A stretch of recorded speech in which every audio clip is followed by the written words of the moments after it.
సంపన్నుల జాబితాను రిలీజ్ చేశారు. ఆ లిస్ట్ లోకి బాలీవుడ్ స్టార్ షారుఖ్ ఖాన్ ఎంట్రీ ఇచ్చారు. షారుఖ్ ఆస్తులు 7,300 కోట్లకు పైగా ఉండొచ్చని హురున్ రిలీజ్ చేసిన లిస్ట్ లో చెప్పింది. రెడ్ చిల్లీస్ ఎంటర్టైన్మెంట్ తో పాటు కోల్కతా నైట్ రైడర్స్ లో షారుఖ్ ఖాన్ కి పార్ట్నర్షిప్ ఉంది. అయితే కోల్కతా జట్టు ఈ ఏడాది IPL లో గెలవడంతో పాటు ఆయన సంపాదన భారీగా పెరిగిందని చెప్పుకోవచ్చు. యాక్టింగ్ కెరియర్ సక్సెస్ఫుల్ గా నడవడం కూడా షారుఖ్ కి కలిసి వచ్చింది.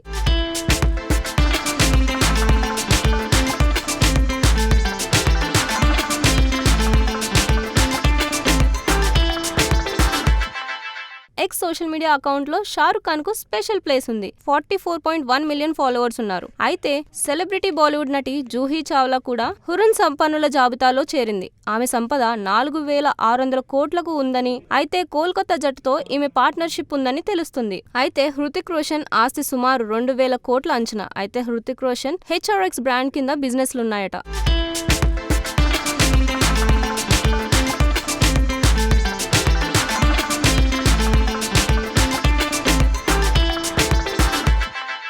హురున్ లిస్ట్ లో అమితాబ్ 4th ప్లేస్ లో ఉన్నారు. అమితాబ్ సంపాదన 1,600 కోట్లకు అంచనా వేశారు. డైరెక్టర్ కరణ్ జోహార్ ఆస్తి విలువ 1,400 కోట్లకు లెక్కగట్టారు. భారత్ లో హురున్ ఇండియా రిచ్ లిస్ట్ చూస్తే 1,539 మంది 1,000 కోట్ల కన్నా ఎక్కువ ఆస్తిని ఉన్నవారు ఉన్నారు.